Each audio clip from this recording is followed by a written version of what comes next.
Yeah, Nancy Mahara here. Whoops. There's always something to fiddle with at some point or other. When I'm on my wires and stuff, there's wires everywhere. So, I was watching a few other videos here and there over the last few days.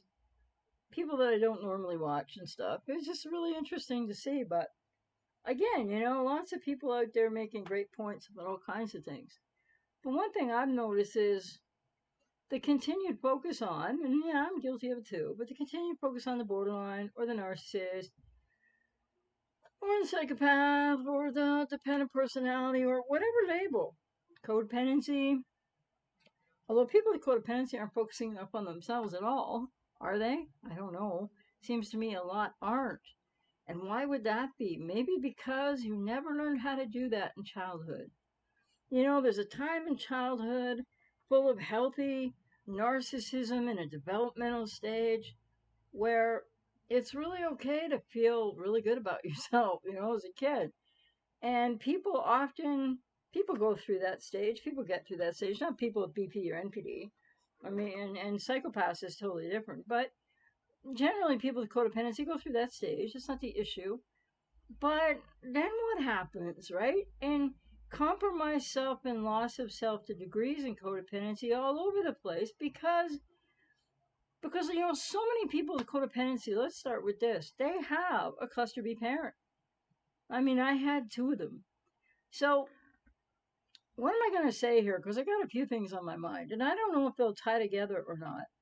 But it's interesting out there. I see a lot of people sharing, and I'm not thinking of anyone in particular, because there's a lot of newer YouTubers, even with they have very little channels compared to my little channel, but like maybe 600 subscribers or 20 subscribers.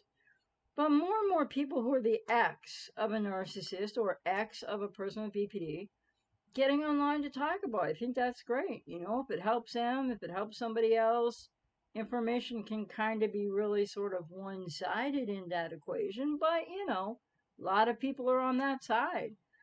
So I thought I'd just start this live stream by saying that I'd like to touch on a few points here, but I'd like to talk a little bit about what people with codependency really need to find out, which is how to self-partner and what that means. But and again, why you're sacrificing yourself and abandoning yourself so much to this whoever it is, right? And the repetition compulsions of that from childhood. So I was just going to start out by talking a little bit about my experience again, in case anybody's new or people don't, I don't know, people know this or not. But yeah, people probably know I recovered from BPD, fully, as in healed. Yeah, it's possible. Because again, the false construct of the pseudoscience of psychiatry, the hegemony of big pharma, I should really write a little ditty of a song on that. So I'm not going to go on a rant about that. But when I was a kid, I was being exposed to some pretty terrible, treatment and totally not seen, heard, or loved by two narcissistic parents. And one was BPD, NPD, comorbid, and the other was a dark triad. So that's narcissistic parents with comorbidity, and they were both alcoholic. Yeah, it was a real hope. So whatever the situation is with, what your family of origin is like, it shapes you. And people carry it forward, especially with codependency, but many different ways, many probably different labels, carry it forward into their lives, right? So I just wanted to share a little bit about the fact here. It seems funny to me sometimes when I see all these people who are the exes of a BPD or an NPD. Okay, it's not funny that that happened to them. And maybe they have the same kind of, relative, experience in childhood with a cluster B parent or parents. But I just want to reiterate for people that a big part of my approach when talking about, maybe it doesn't always show, talking about BPD or narcissists, because it's difficult, right? Because they hurt people, and I've been as hurt by them as anybody.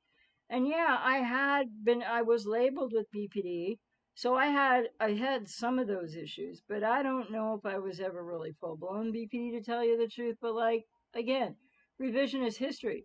So definitely some strong traits there, like 3 or 4 of them, probably 3 for sure, way back.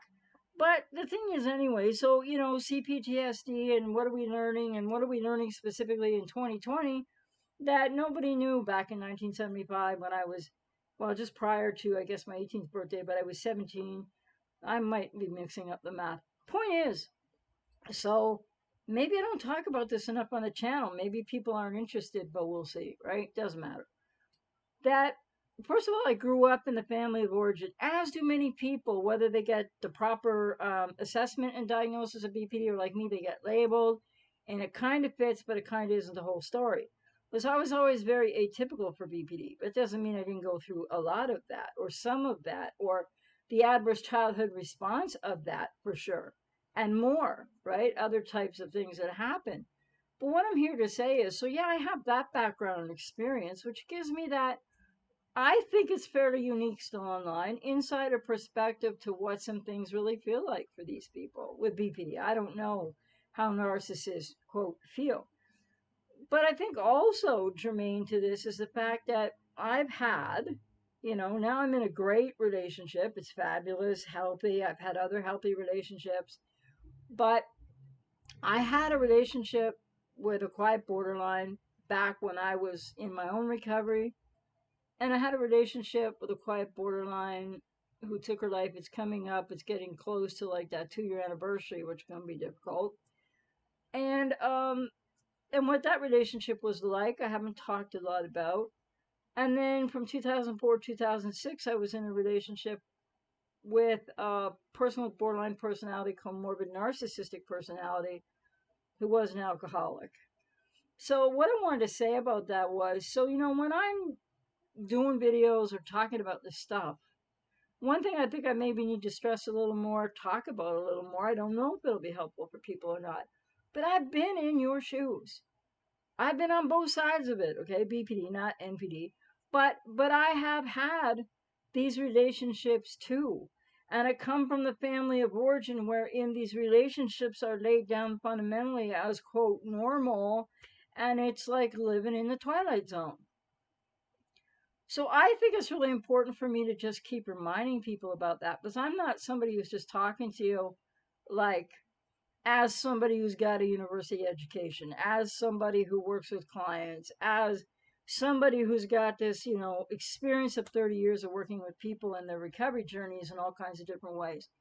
I'm here to also say that I too went through it and then some.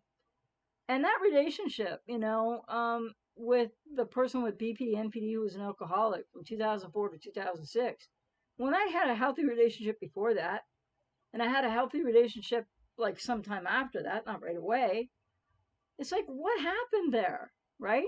And this is what we need to understand. I mean, some people, I was at that point in my life, if I had any big major problems still, it was codependency. And so I got put, and I wasn't having codependence, I wasn't like living my life codependently back then. But whenever we get around, no matter, so here's something, okay, so no matter how much recovery we get from codependency, which I'm pretty much recovered now, but what does that really mean? Because the second you get back around somebody who's really unhealthy or toxic for you, because maybe they are a cluster B or whatever, then it's gonna stir something up again. And it doesn't have to stir up the whole thing if you worked on your past and everything. But how do you maintain boundaries even when you know what they are with somebody with cluster B?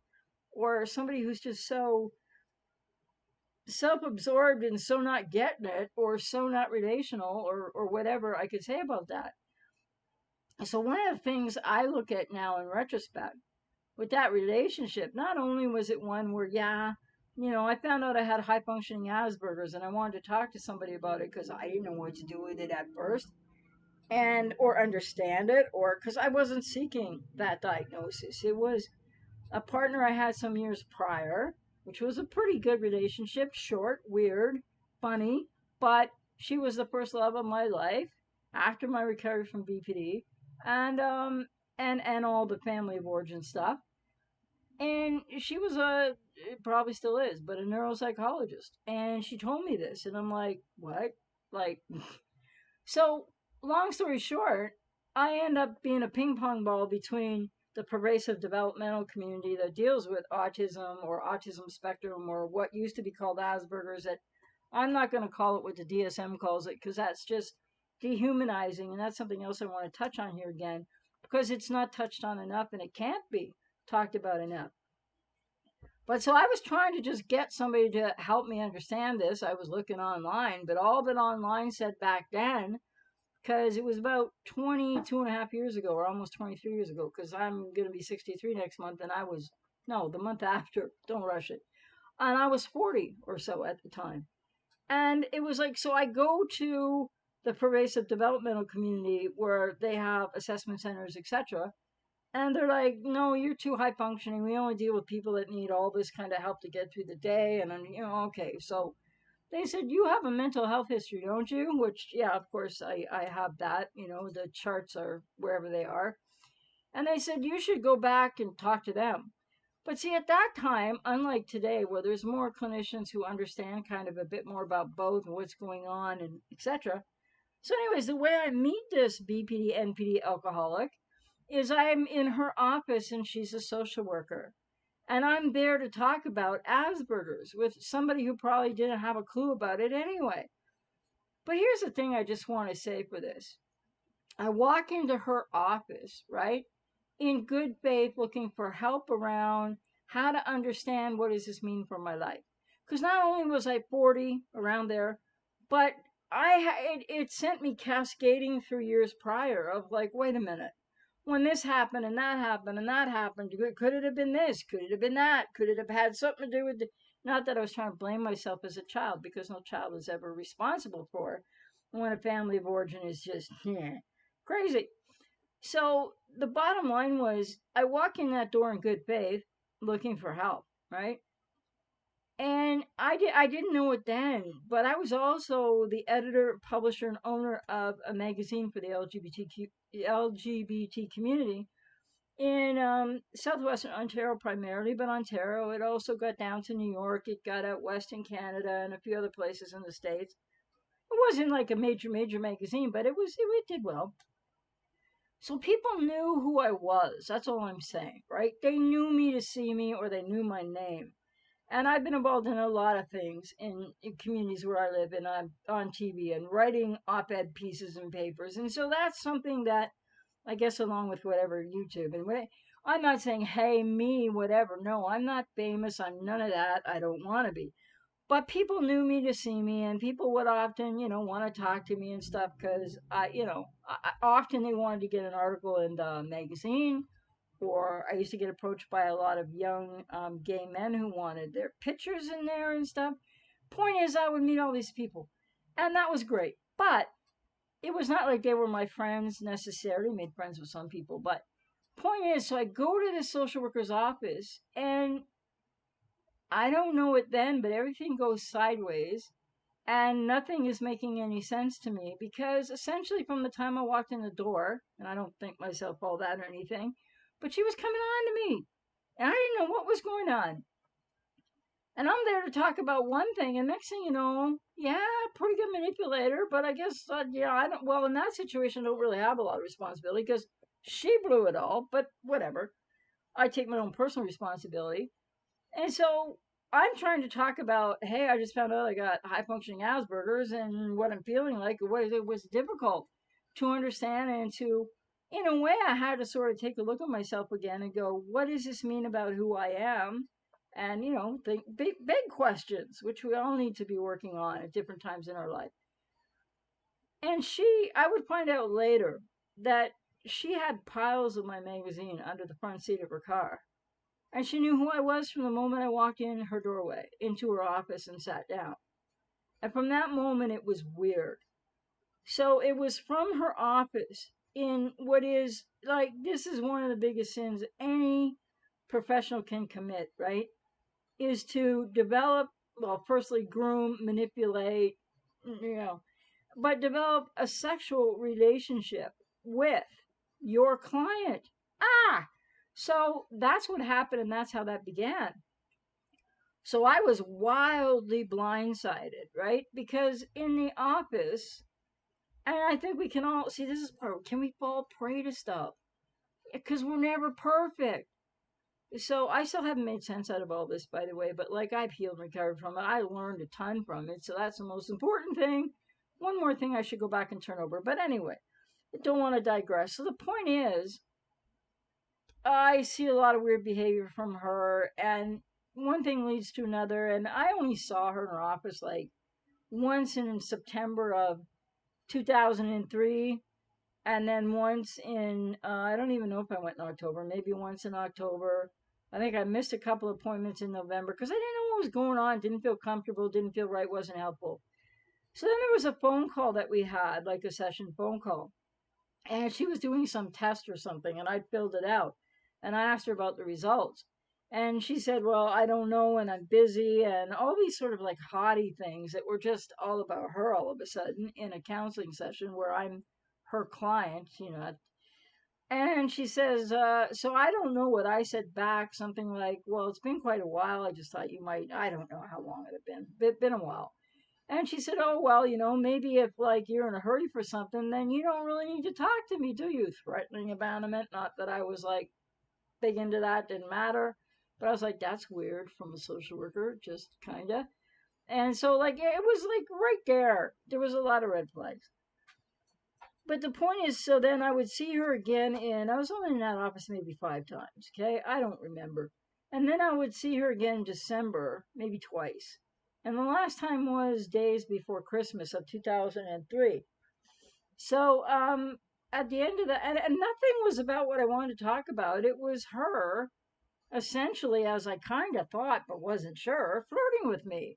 I ended up talking about past relationships. I ended up sharing way too much about really tender things I've shared with partners and stuff. It was like ridiculous. So, and then as I'm about to leave, and I have an appointment scheduled for December 29, 2003, and I was really starting to think I don't want to see this person anymore. Anyway, not helping, and she's weird. So then she hands me her personal email under the guise I'm supposed to send her some music or something on the computer, which back in 2003, you may or may not remember, was a pretty archaic exercise because we, everything was slow speed or no speed. But then I would find out from her she didn't know what to do with music files anyway. So the bottom line was, this is the way that began. Okay. So from that Friday appointment in December 2003, whatever the date was, it was a few days before Christmas, like I think it was the 19th, but I'm not positive. And from that day, there'd be emails from her all that night. I answered a few. Emails on the Saturday. Saturday night, I talked about a movie. I don't know why I recommended it to her. She said she was going to get it. Then she said she had to watch the hockey game, which that kind of got me a little. It's like, wow, here's like this femme. And she was a femme, but she was a nut. And she's into hockey. Like, wow, I don't know what's going on here, right? I'm like, this is not supposed to happen. What's happening? So, long story short, over the movie that I owned a copy and she had it, do you want to see it again? And so I'm a little complicit in this. I have responsibility. And what was I doing? Checking out something, right? That made no sense to me. So it turned out she just lived down the street from me, like a full block, and we met at this cafe thing across from where I live, and all this stuff starts to unfold, like relationship kind of. And I was in her office 2 days before, and it's like, and then I'm in her apartment on the Monday and the Tuesday, and things didn't go like all the way, but there was some stuff, and she was weird. And so what do I know about that now, though? That didn't matter how much healing I'd done before. I mean, I don't think this could happen to me again. I really doubt it. But I'd done so much healing. I'd done so much work. I was in a really good place in my life. But I don't know if this would have happened if I just met her in some area of life without first trusting her as a social worker. So, but there's all these pitfalls and places that we can run into people. So even if you are, and by the way, that relationship would help me to do one piece of deep work that was left. It wasn't huge, it wasn't hard. I did it on my own. It was very painful though. Was still around the failed empathy of my mother, because obviously being with another narc BPD, NPD, and another alcoholic. Like, I always said to myself as a kid and growing up and in my 20s and 30s, I would never, no offense to anybody if you're struggling with alcohol issues. I have clients who are, I very much respect people who are seeking change and growth and healing. But I said I would never be in a relationship with an alcoholic. There I was, like, So how do we get into these places where, well, you know how we get into these places where we're doing stuff that we know we don't want to do. It's family of origin. It's what we still don't know enough about ourselves about with codependency often. That was sort of what happened to me in that relationship. So I've been in your shoes though. I had to end the relationship. I felt guilty. I cried when I laid down the boundaries. And then there was the trying to be friends afterwards. Oh my God, And I'm just saying that from my perspective. And then, so it took me 18 months to recover from that. I decided that I wouldn't date for that long because I had some work to do. I did a lot more work and I learned a lot more. So I just want to say, nobody's going to get over a relationship in a day or two or 2 months or 4 months or, codependency is going to be gone for life and you're perfect. Because no, I think codependency recovery is something that can definitely be attained, but it takes, it's like Melody Beattie said, and who knows codependency better than Melody Beattie, really? That, in her book Codependent No More, but I've been reading some of her later things, and I've got 4 books on order, one sitting in my office that I don't use right now, obviously, since the world went upside down, and 3 more should be delivered there on Monday. Hopefully tomorrow they'll get there, and then I have to get them out of there to where I am. So, and one of them, 2 of them are books that she's done recently, and I'm really interested in her updates. And I was listening to one in audio, but it's not really the best way I learn. I need to read, and I read quickly, and the audio is like, and I fall asleep. But the thing is, she was talking about, even in her, one of the most recent audios, I'm sorry, I don't remember the name of it, but not she, but the narrator, but from her book, saying that, even now and when she started pioneering what codependency really was about, is still about, and we know more about, she was saying, like, psychiatry doesn't get it, or at that point many years ago, back in the 90s or before, most of the mental health profession wasn't getting it, and there's still a lot of the mental health profession that doesn't get it. And if you look up what is codependency and hit Psychology Today blogs or different, psychiatrists, I don't know, out there, or listen to that, talking, walking compendium YouTuber who's always emanating stuff from the DSM because his scientific approach to whatever. I'm not going to name him. If you listen to him, he's like, no, codependency, don't think it really is anything. I'm paraphrasing, right? But they don't take it on board. It's like they don't really take CPTSD on board. They don't understand where all this woundedness, most of it, and most of these quote labels in psychiatry come from. It's pretty much most of all of it is healable. You can heal and you can recover. So I mean, I've been on both sides, was really the point of all that. And I know, when I work with clients, whether it's they're with somebody with BPD or they're just left somebody with BPD, or I'm working with more clients with family members with BPD and parents, mothers of the 25% who were the good enough moms of adult children with BPD, working with people who are adult child of a narcissist, a borderline, a psychopath, a dark triad, or some combinations there with parents. It's the family of origin, it's the childhood. For people with codependency, we don't get off to the start that other kids do if they don't have a cluster B parent, a codependent parent, or 2 codependent parents, or 2 cluster B parents. Or often for some people, it's not the same, and there's various degrees of codependency. Some people are very, very severely codependent. And what does it mean? The more severely codependent somebody is, the less they're in touch with themselves. So many people, I understand why, because boy, let me just share one other thing about the BPD NPD alcoholic that I was with 2004, 2006. Tried to be friends with into 2007, and then, stopped that too. because I was still rescuing her behind. Like, for what? For more horrible treatment and disrespect. Because we can't be good enough for people.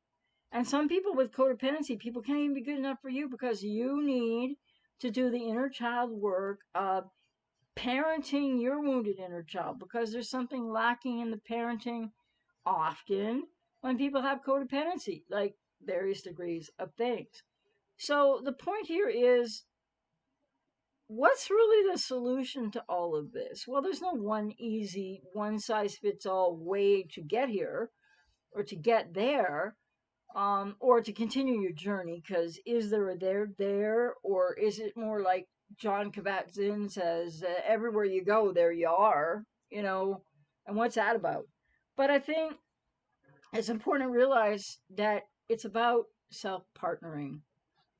It's about putting self first because self has been, to varying degrees for people, even with codependency, decimated, very compromised, very much you've lost parts of yourself. Not to the extent of somebody with BPD, not to the extent of narcissists, but these very uncomfortable overlaps that do exist. And I'm not saying people with codependency have to have BPD or NPD, not at all. But there are these very, we see it clinically, these various overlaps which present differently and aren't BPD or NPD. But in codependency, what is compelling, and it comes from your childhood, it really does, this compelling focus on the cluster B, which when I was looking at a few other channels for a couple hours, just random, and some bigger ones and some newer ones and some smaller, really small ones, was, I was looking at comments on them, etc. Nice to see a lot of you everywhere. I know people watch everybody. People have to watch everybody that talks about this stuff because people are focusing so much on the cluster B. You want to hear from 9,000 people. I'm exaggerating, but however many. You want to hear more and more about, well, what's this person got to say about the borderline or the narcissist? Because that's where your uber focus is still. And I'm always saying, what about you? What about you? So self-partnering is really important because there's many stages and steps of what this really means, but it's about coming back to self and how really crucially important that is. And it's not coming back to this, self, to the negation of the rest of the world or anything, quote, narcissistic. No. But people need to learn how much family of origin, roles. That's why I'm always talking about the inner child healing, the family of origin healing, and the self differentiation work, which is not all of the work, but those are three main core pieces of what people need to do in healing and recovery journeys. And, so it's really important to start thinking about, are you thinking about yourself much at all? Everybody's in a different place, right? Or are you still thinking about that other person? Because here's the other thing I just want to add in, and I'm going to say a little bit more about self partnering. Too many people give way, way, way, way, way too much power to people with BPD and to narcissists, etc. Because people with BPD don't have power. Okay, maybe they have ways of manipulating, etc., and then you can't know it first, but then once you know, how come it still happens, right? That's the codependency. That's where you don't know yourself well enough. That's where there's something going on unconsciously for you from your childhood. Codependency is externalizing out and kind of saying, here, I don't know who I am, and I'll rescue you because I don't want to have to deal with me, but that's not on a conscious level. But I've been there, done that too. So just want to give that perspective that I'm not just someone here talking on one side of the fence or from being, someone who works with clients, etc. No, I've been in your shoes one way or another, whether it was childhood, whether it was with some of these relationships I had. And it really has taught me a lot, informed me a lot more than university education does, because even when you take the abnormal psych into courses that will get into some things on personality disorders, and especially when I was in university, maybe I don't think it's much better today. There isn't a lot said about it. So, okay, wait a minute. What was I going to do here? I was going to talk about self partnering, but then you see, it's hard to self partner when you maybe don't know yourself very well, and or there's something about yourself, pain from childhood, maybe lack of boundaries, difficulty asserting yourself, low self-esteem, lack of self-worth, all these things that you then maybe don't feel like you know how to turn into that or what to do with that, because it is codependency is massively painful. And I want people to hear this and take it seriously. Because when you look for someone to work with, I mean, I'm out here if I resonate with you, but be careful who you choose, because there are people out there that, oh, geez, I got this, and if you want what I have, you got to do what I do. And that's the number one quote red flag to watch for, by the way, because when I work with clients, I meet clients where they are, and in a way that is a partnering. I do it egalitarian, person to person, and I might help guide, I might answer questions, I might ask questions, give exercises, provide information and tools and strategies, but I don't tell people what to do. So when people say that you can recover from this quickly, no, don't believe it. It's like it's a sales pitch or something, which nobody needs that out there. So, self partnering. Let's get into that for a minute or two here. So I just wanted to see. So here's the thing, right? Society pressures us. Society, culture has a big effect on the level to which we as a species have become some degree of codependent or not, besides the microcosm experience in each of our own individual lives. But people have often asked me, and I haven't talked a lot about it online right now, but with clients, it comes up. And so for some people, they think self partnering is like it resembles some like quirky alone thing or something. A person who prefers to be single or, to being in a relationship. But that's not true. But, to have a healthy, really fulfilling relationship, you first have to do that with and to yourself. Because codependency at its core is a dysfunctional, unhealthy, very painful relationship, dysfunctional relationship to and with yourself before you even get into who are you relating to, who did you end up marrying, who are you dealing with now still in the family of origin, and still getting very hurt by. So being self-partnered, working in that process of self-partnering, involves strong self-care, self-empowerment, and self-agency, loving and being true to oneself. Most of the world, especially today, but throughout all time, doesn't teach us that, doesn't even want us to be able to do that in a cultural, societal, macrocosm kind of way in society. We are inculcated as children in school to follow, to be followers, to follow the masses, to have a herd mentality. None of that helps the individual. And I've had so many people, just as an aside, say to me, "Why don't they teach psychology in grade school?" Or like to age appropriate, like self-esteem, because they don't want us to have it. They out there, So being self-partnered, like I said, it involves strong self-care, which a lot of people need to develop discipline to do. But you have to care about yourself too. A lot of people have been so hurt they don't really know how to care about themselves. And self empowerment can feel really scary as you start on that journey. And self agency is what people with codependency, frankly, are avoiding, because, to some degree or other, for many people with codependency, you've never known self agency. It's always other first. And that happens in childhood. And so, how does one know what loving and being true to oneself is when there's just really no, we're not, most of us aren't taught that in the families we come from. So, I think that's important to look at. And so the other thing I was just going to say a little bit about here too is that self partnering. So first of all, there is this societal, what word should I use? Prejudice, devaluation of people who are single, as like if you're single.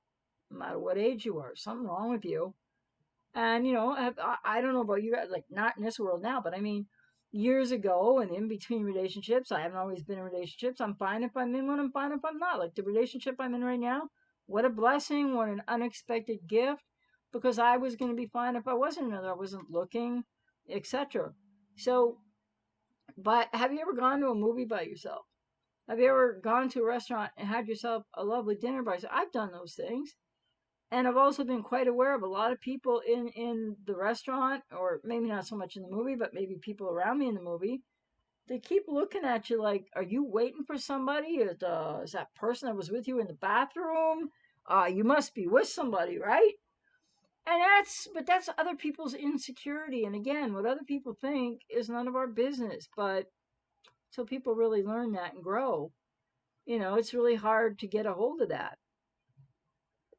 So a self partnership, right? Partnering with yourself is a commitment to honoring, yeah, maybe for the first time in your entire life, your own needs. And it's about healing your own wounds instead of trying to rescue and fix somebody else to help you, which is an unconscious process. Oh, I need this relationship to work out at all costs because unconsciously it's replicating something that happened to one degree or another in your childhood with a parent, and needs weren't met, or it could have been worse. And so now, like, you're all into this relationship, and no matter what it takes. And many people in these relationships with codependency and abandoning self and not even knowing self and not even seeing that, many people aren't aware for a long time. And that's a really painful place to be. So it's a commitment to honoring your own needs, healing your own wounds. Yeah, that means get out of the relationship, stay out of a relationship for 18 months to at least 2 years, work in a process where you can really get to know yourself and partner with yourself. Get that healthy, get your relationship to and with self healthy to start with. Um, and working towards self growth. And of course, everything we're doing in healing, recovery, personal development is working toward and or knowing some, but working toward more and more of Abraham Maslow's self actualization. So, how do you partner with yourself? Well, the first step really is to decondition societal expectations, right? Society has a lot of expectations for us. And like, why do we care so much about that, right? We've been inculcated and trained to care too much about that. So there's the inherent nature of codependency in culture before we even talk about what happened in your family of origin, what's happening in your relationships, etc. So these expectations that society has for us, or parents might have had, or whomever, or the cluster B has for you, they're impossible expectations to meet because they're pulling you away from yourself. And so, whether they're role based or body based or relationship based societal expectations, and the way we've been operantly conditioned, like we're being massively operantly conditioned to something else right now, which is bringing out in society at large around the world, it's bringing out fawning codependency response to whatever's going on in this world. So many people feel a pervasive sense of failure and shame because when there isn't secure attachment in childhood, though that's going to be the result of woundedness to one degree or another. And so if you don't follow traditional expectations, so you might understand this because you've been with a cluster B, and like you try to tell your family or friends or people that love and care about you, you try to explain it to them. And you need to talk about it a lot, right? Everybody does. And friends and family start not wanting to hear you because they don't get it. They're like, what's wrong with you? Why don't you just get over it? Because they don't understand. So those are some societal expectations that don't help people after these relationships or while you're in them or trying to leave or trying to figure out what's going on. So if you're not following traditional expectations or storylines, then people are outcast. People are maligned. People are not treated very well by more people than not. But it comes back to, again, how we have to develop that empowered agency over ourselves to say what other people think of me is none of my business. Why do we give them so much freaking importance? I mean, I don't anymore, but I remember what it was like when I did. Oh man, even playing sports when I was younger. Oh, did I do good enough for the coach? Did I do good enough for my team? When all I could do was my best, whether it was good enough or not, in other people's eyes. Um, so there's a lot of research documents really heavily against this idea that a person could be a person first by themselves, knowing themselves, caring about themselves, self partnering. Oh, yeah, there's a lot of research that says single people have this, that, and the other. So that doesn't help people out. But to be self partnered, you first need to question and then define your own expectations. And guess what else? Because this is going to become a theme here on this channel, I think. Probably popular as mud, but hey. Not only do you have to question and define your own expectations, but where were they developed in childhood? What's healthy or unhealthy about them? Values and goals. And also, who the heck are you? And you can't just keep perpetuating the role from your family of origin as the answer to the question, who am I? Or that's just going to be a lot of pain and suffering and repetition compulsions, patterns over and over. So, where did you learn what life should be like? What relationships should be like? Who taught you? Or how did they fail to teach you? But what did they model to you that really didn't do you any good? In fact, probably really hurt you. How do these expectations make you feel now? So, what needs to be updated? Because in these processes of recovery for people with codependency and working on self partnering, which I help clients with, and I'm doing more of that work now, specifically in that definition of what that means. Um, well, people don't know or haven't probably asked themselves these questions. People don't know the answer, depending where you are, if you haven't recovered or healed, extensively or yet at all from your codependency. So you have to take the time to sit with these questions and begin to find and build your own answers. And I find when I work with clients that that process is very helpful. So work with someone. Noticing the constrictions of society can help empower you because that's something you have to let go of to be able to focus on yourself too. Micro focus on a cluster B or whatever, and macro focus on what's my neighbor going to think? Who's going to think I'm weird? I think a lot of people think I'm weird, and quite frankly, I just take it as a hell of a compliment because I'm an individual and I'm a free spirit, and those two things matter to me more than what anybody thinks of me. Period. Um, so you have to notice the constrictions of society, and how can you empower yourself to make different and new choices, which is scary, right? About what you want your life to be like. And more to the point, how are you going to self partner with yourself and create this healthy relationship with yourself, inner child healing, etc., that you may have never had in your life yet? So, and this is all what you need to do, regardless of other people's opinions. And so, another step in this process is learning to take care of yourself and what that really means, what that looks like. Not just doing it a little bit and then more contact with cluster B, not just doing it a little bit, going back to the narcissist parent or whatever, going through that again. Oh, I have to be there at Christmas. I have to be. All these obligations that pull you out of self, away from self, and will get in the way of your self partnering, your healing and recovery from cluster B, people and from codependency.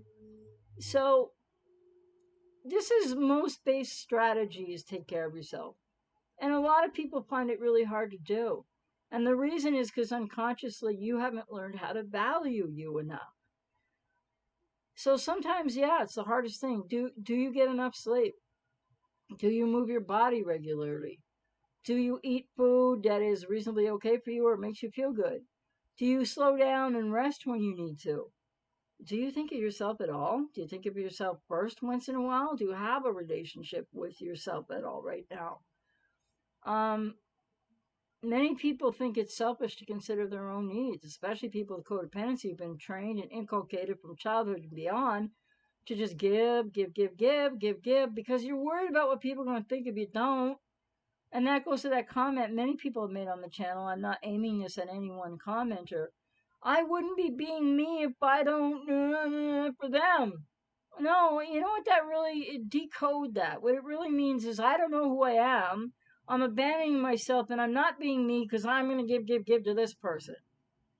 It's really tragic and people need to work at self partnering. So you need, difficult to care for and connect with others. It's next to impossible, really, to do that in a healthy way if you're not connected to yourself and caring about yourself. And so another step is, to seek and experience pleasure. Because a lot of people have had a lot of life in codependency and around cluster Bs without any pleasure and without feeling like you even deserve that. So there's a lot to that too. And then cultivating a community. But how do you do that when you're still feeling, in that unhealthy bond, or like you need to be loyal to this cluster B who wouldn't know how to be loyal to you at all?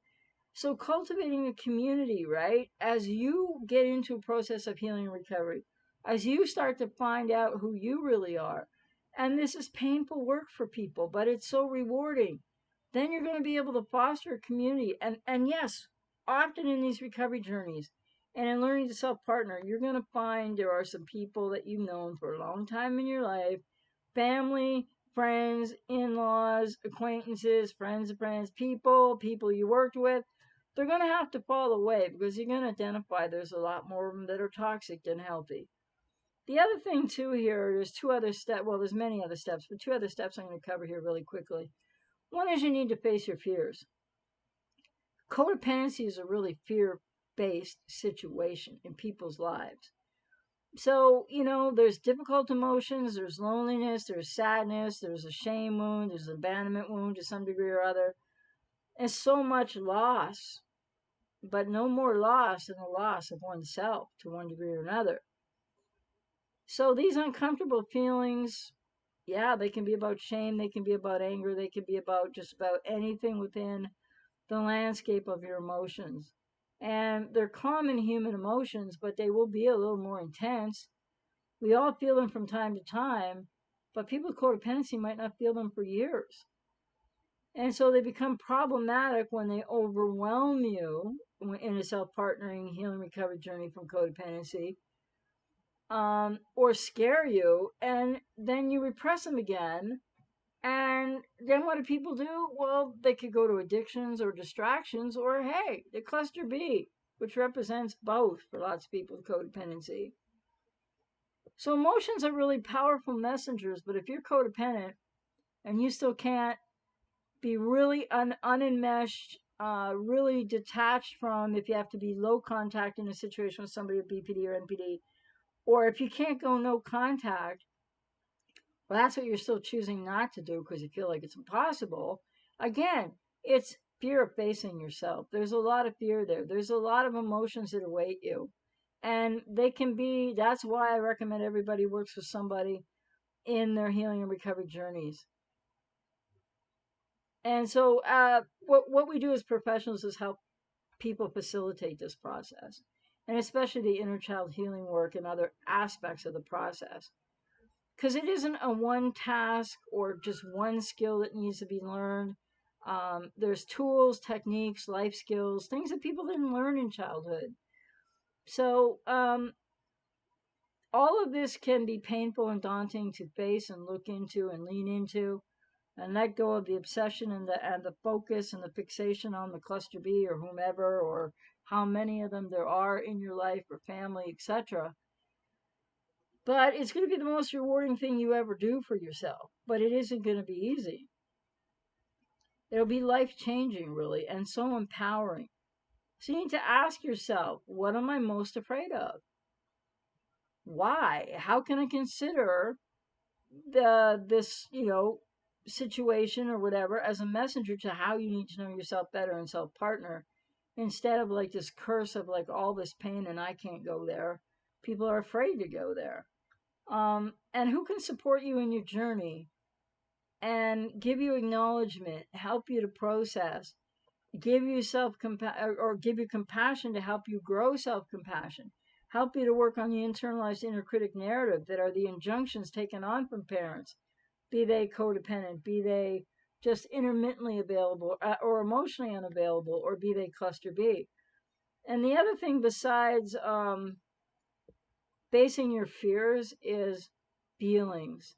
How many people have learned to live outside of ignoring, denying, repressing your feelings, which can lead a lot of people with codependency at times to outbursts of frustration or passive aggressive kinds of behavior or communication. But self partnering is so very important. And, I just thought it was really important to put it in that language and in that terminology. Excuse me. So I think it's really important that people understand, if you don't already, where I'm coming from with this, in terms of what I do on the channel, in terms of how I do work with clients. And I know not everybody wants to work with me and et cetera, et cetera. But if I resonate with you and you still have this journey to take, I'm out here to help people with that.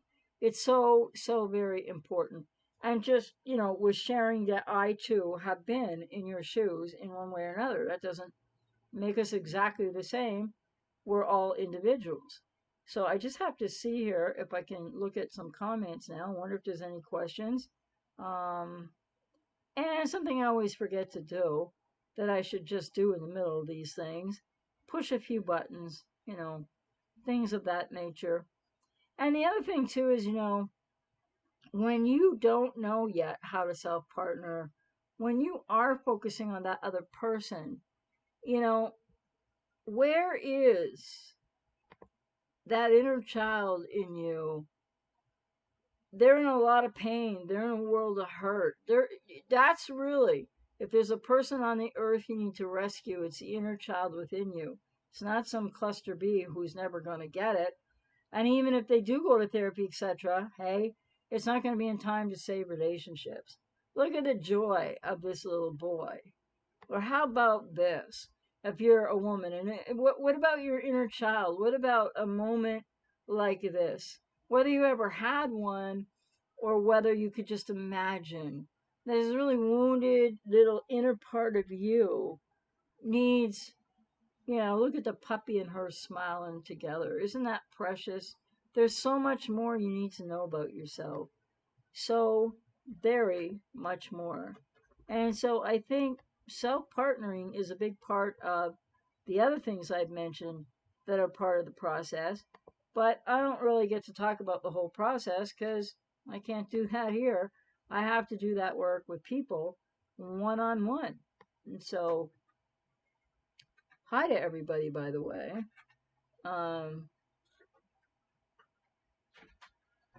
I'm just going to scroll back here a little bit and see. And if people have any questions, please let me know. And they're not on topic today. Maybe I can answer them in another live stream or in a video. Um,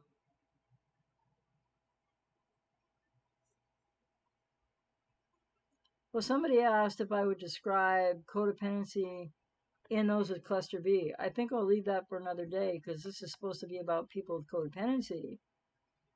Um, oh, hey, everybody who's here. Just looking down and seeing who's here. Um, oh, I knew that, car girl. I knew you were hoping I'd show up today, but I wasn't sure. I almost didn't make it, but like I did. So, um, yeah, it's what you said there, Wheels, about the benefit of the doubt. Something that people with codependency really have to stop giving. And how difficult is that? It is difficult because I can still catch myself. I'm not perfect or anything. I know that, but I can still catch myself giving the benefit of the doubt too. And it's sad to say, but I even find in my life or in my experience, it's not always in my life. But the thing is, when you extend the benefit of the doubt, statistically, it's more probable you're doing that because there's already some doubt. So you're gonna, get the benefit of what you're already feeling is doubt from a gut instinct level. That's what I've kind of gotten more in touch with myself over time.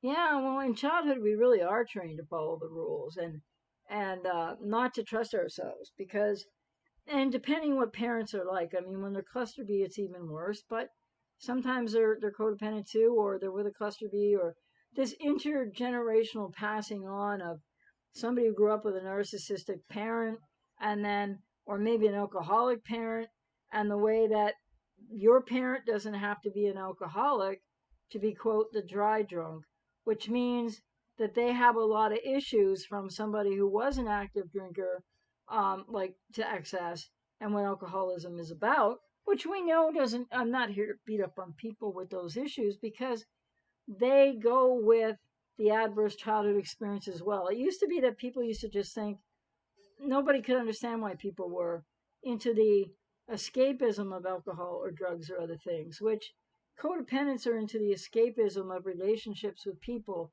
who need your help, relationships with people that are still really childlike, relationships with people that are going to let you be the quote parent, but it's not really what you want, but that's what happens unconsciously, right?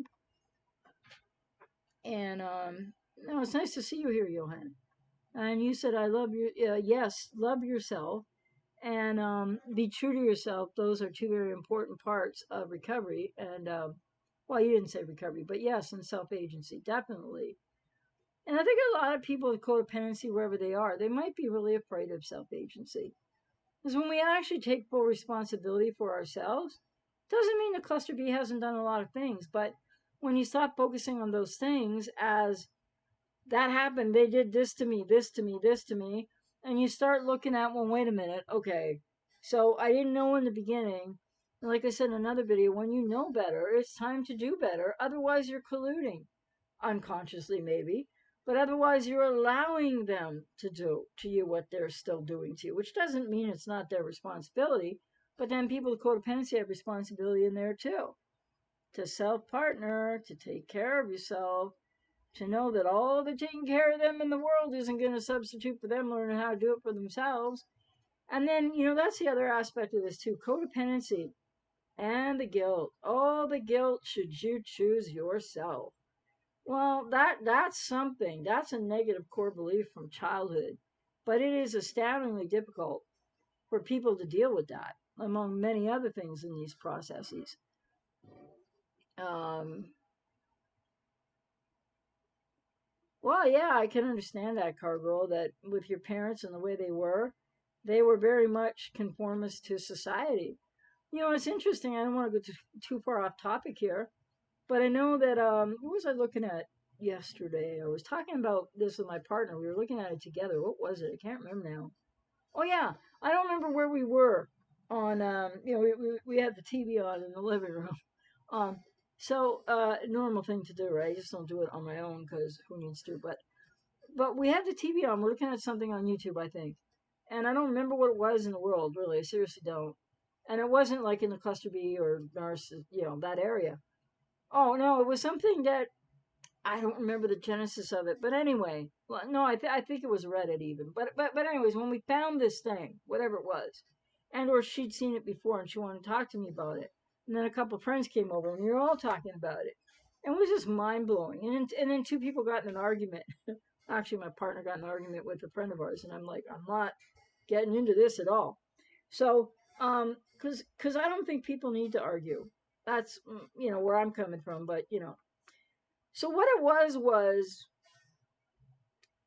a thread where people were talking about. I think there was a video at the top of it, and it was all about. It was like in America, and no offense to my American friends, but so much egocentrism in America about America.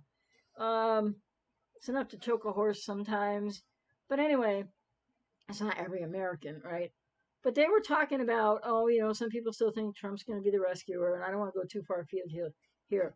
But to get to the point was, so what's going on in the world right now with the unmentionable, and whatever that is or isn't, or is it something else, or is it both, or so there's a great divide, and this is what we were talking about yesterday, because it was really hard to read the comments on this one site, which I don't know, I don't care if it's right leaning or whatever, because I don't think the absurd stage of politics is something that we should allow to divide and conquer us anymore.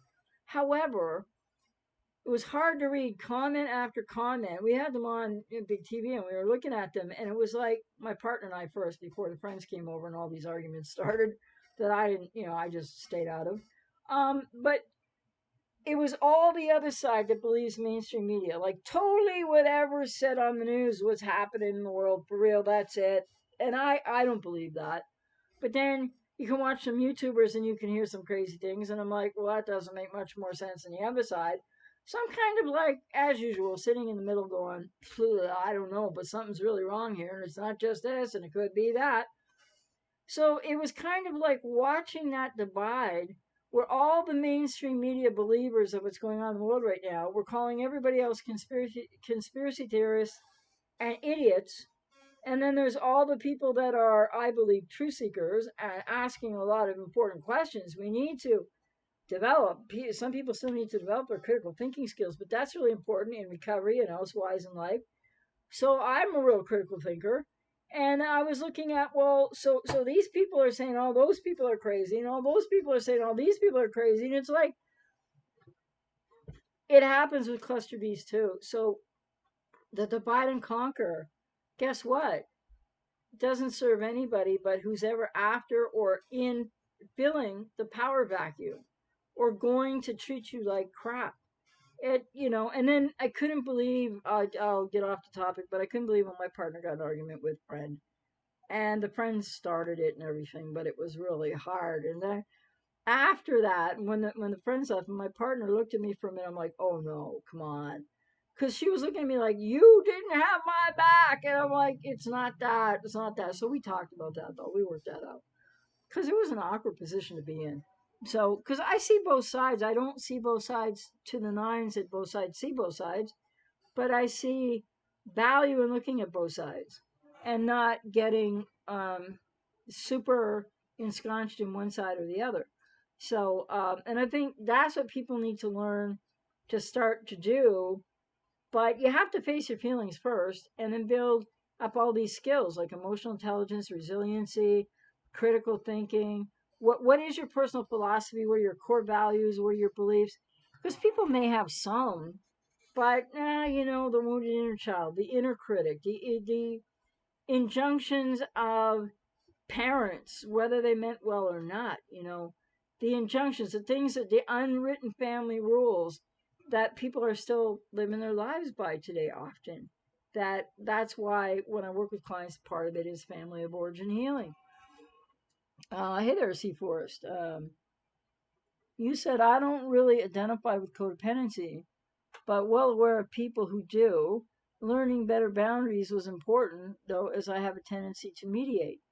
Well, yes, and you know what? Codependency is, well, some people don't like it, some people don't want to identify, some people aren't codependent. But I think really it's so pervasive in culture and society that there's a little bit there. But then what's that look like, and what is that called? And do you have to take on the label? I don't know. I wouldn't try to tell anybody else how they feel or how they need to feel or what your reality is. So I think, it's degrees really. And I think the healthier that we get, the better that our boundaries are, the more that we have self partnered and know ourselves. And by the way, let me just say quickly, it's really important and helpful. And let me just say quickly that, I'm in a great relationship right now, and it's fabulous, really is. And I thought I was, going to get in some trouble yesterday, but last night, but I'm like, I can't get in this fight just because you're in this fight, because because we're not the same person, right? And that's what I ended up going to and discussing with her, because she was feeling a little let down, and I'm like, well, hey, okay, but you're an individual, and that's what you strongly felt you needed to do, and I'm an individual, and it's what I strongly felt like I needed not to get involved with. But doesn't mean I don't love you, doesn't mean I don't support you. And I really agreed with her points, and I really thought the other person was being bombastically idiotic to rude. But I just, yeah. So, again, healthy relationships, it's about interdependence. So, what was I going to jump to her rescue for? She's a capable, independent human being.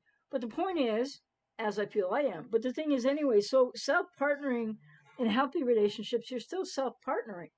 You don't ever let that go. Yeah, you're partnered in a relationship to your partner, but you still self partner too at times. So it's not like you're either learning self partnering in codependency recovery and then, you're going to get in a relationship and throw that away. No, really important to realize that self partnering is a healthy thing to do, even when you're in a relationship. You still have to see yourself too, right?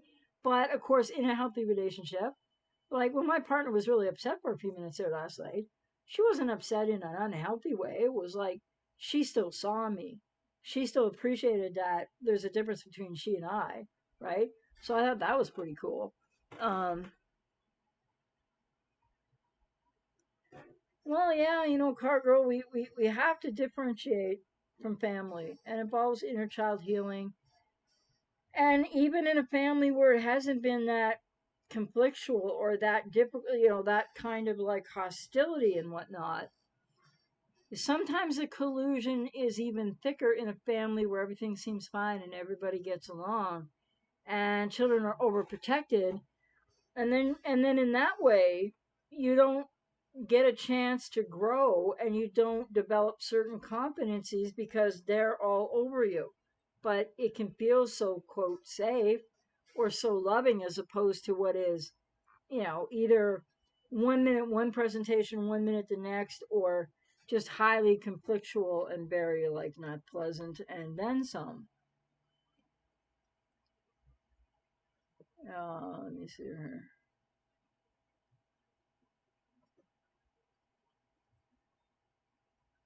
Well, yeah, I think to what you said, Wheels, you need to be self partnering and realize that in a narcissistic dysfunctional family of origin, there is nobody else to partner with. Like you need to self partner anyway and in the healing and recovery.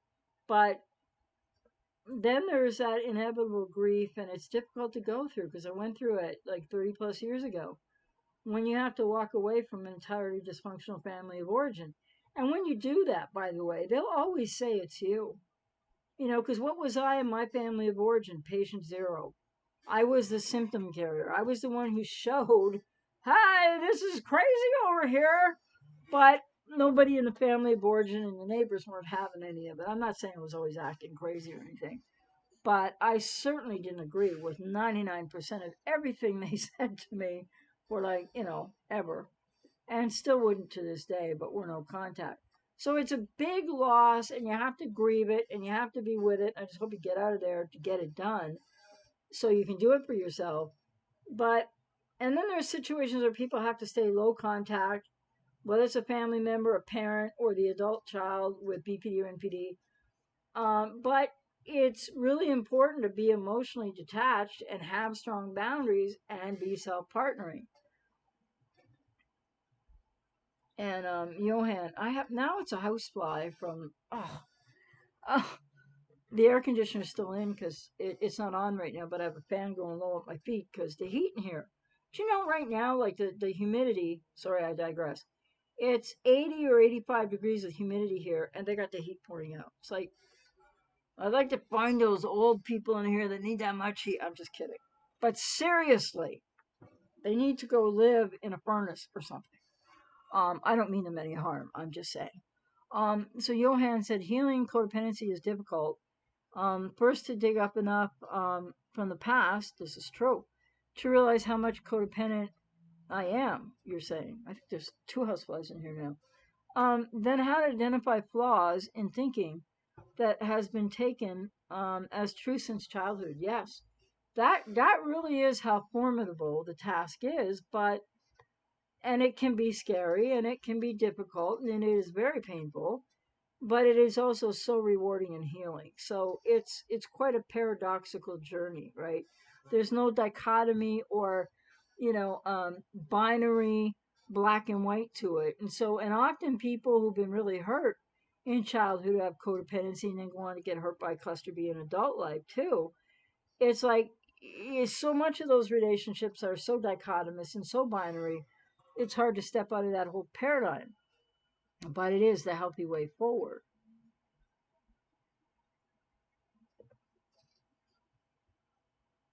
Why are these flies attacking me now? They're not really attacking me, but Um, well, yeah, I think Wheels, because what you're describing is that, you didn't really have a choice in your family of origin, especially growing up, and maybe even now sometimes you don't get that absolute free choice of something besides codependency, freeze, or fawn response. And then sometimes in childhood, that's what we have to do to survive. And then some people, I got to fight flight when I was around 12, was sometimes freeze fawn and freeze fawn prior to that. But the thing is, then we need to work that through as we move forward in healing and recovery from codependency. That, and right now, with what's going on in the world, let me just underscore the macrocosm is but, as above, so below. And the macrocosm is an extension of the effect in people's microcosm. So we really need to be self partnering, and we really need to unlearn the inculcation of you got to care what society and everybody in society thinks about you, or you're going to be weird. There's nothing wrong with being weird. There's nothing wrong with being unique. There's nothing wrong with being different. However, you would reframe the weird for yourself, right? I reframe it more like not necessarily unique, but I don't know, individual, different, freer. I don't know. And it's hard to feel free at all in this world. So we need to at least be free inside of ourselves in that relationship to and with self. Oh, I don't know what that's about, but I guess I didn't see your other comment. And if you have a better idea, go for it. Because I'm not the queen of idea. I have lots of them, but doesn't mean I own them all. You know what I'm saying? Hey there, Joe. Liking the self-partnering approach. Thanks, AJ. Oh, you're really welcome. Hey there, Robert. I was listening to, I don't know who that is, and he was saying how the splitting in society was bad. It's very unhealthy and very inculcating and very destructive on a mass level and very destructive in every individual. And he mentioned how simplistic thinking should be reserved for sports teams. Well, yeah, okay, but like simplistic thinking is probably when people are not adhering to, not understanding the divide and conquers that we're being inculcated with and always have been, but especially today. I'm like going back to what I said about my partner and the friends and last night, and the whole thing about reading all these comments that of like more of the masses than not that just believe mainstream media and everything that all these people are saying, which really on its face does not make a lot of sense. Um, but that's a huge divide and conquer too. And what a lot of people don't realize is even if we have to agree to disagree on a lot of things, we need to do that. Why? Because well, once you get a healthy relationship with and to yourself, then we need to start reaching out across differences because the world is more polarized than ever, like in all these different areas. But who does that serve? Well, it serves the narcopaths because divide and conquer. A house divided can't stand, right? An individual divided is not going to be very healthy. So, yeah, I mean, in whatever level, in your microcosm, in codependency recovery, the macrocosm level of the world right now, this is why people on the right and the left of politics need to wake up to the fact that it's absurd. It's not even what it's really all about anymore. Because there's puppet masters above those, quote, leaders, unquote. And we need to care about ourselves, right, in a self partnering way. But we can only meet people who are willing to come out of their side of things, of the divide and conquer, I believe so strongly in bridging gaps, in bridging differences. And so when I saw what happened with my partner and a friend last night, it was really it was really hard to watch because I don't know if they're going to be able to repair that damage that that person did.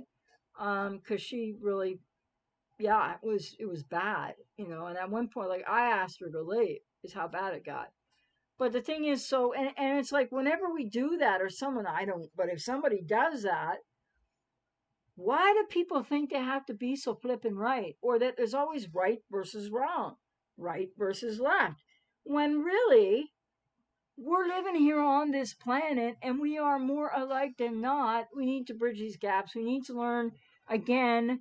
I mean, I remember when I was in university and debating, etc.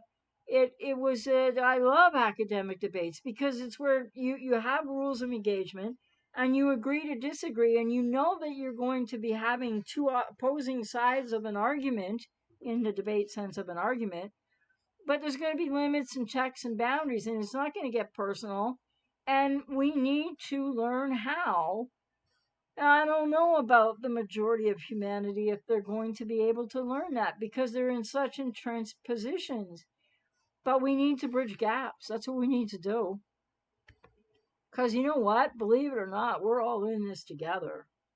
So, puppet masters above are kind of the ones that we have to deal with. Why are we allowing them to divide and conquer us?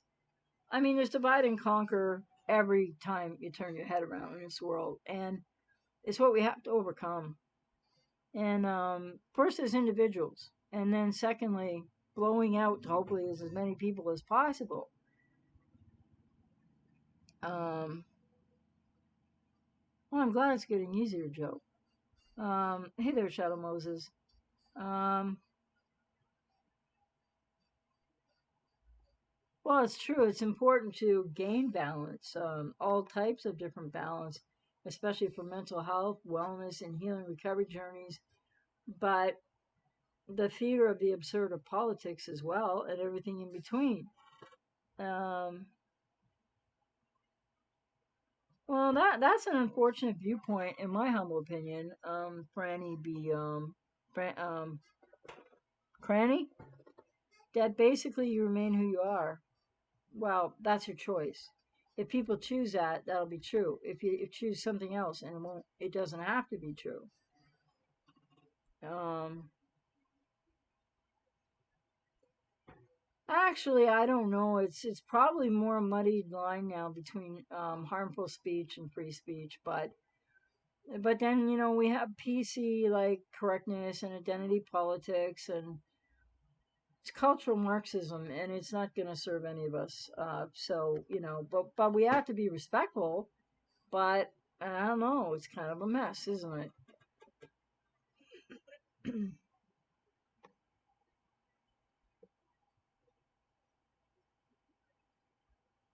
Well, yeah, you said Franny be cranny. If you don't take the time to learn who you are, it will be easy for your boundaries to be violated because you don't know where to draw the line. You become enmeshed. Yeah, absolutely. And that's what healing from codependency and self partnering is all about, is moving away from enmeshed perspectives and family of origin roles, etc. Oh, Cargo said, really, AJ, what's up with the heat? Ah, well, I've been living here for 2 years and a bit now, and it's just the way it goes. Because there are some really ancient people in here to get cold, and when they get cold and complain, then we all have to boil. So I think I probably said before, um, I don't know who they are, but I wouldn't impose myself upon them. I can remember as a kid my grandfather being, it'd be like 95 out with humidity, and he had to wear two sweaters, and I was like 8 or 9, and I was like, what's up with that? But like, if the world continues and we get lucky enough to get that old, well, maybe I'll finally get cold, but I doubt it. So I'm kind of really warm blooded, So I go out in the middle of winter, what's left of it, and it's like not cold. Doesn't bother me. Don't care. Can't be cold enough for me actually. So I've been running the air conditioner to counteract the heat. Yeah.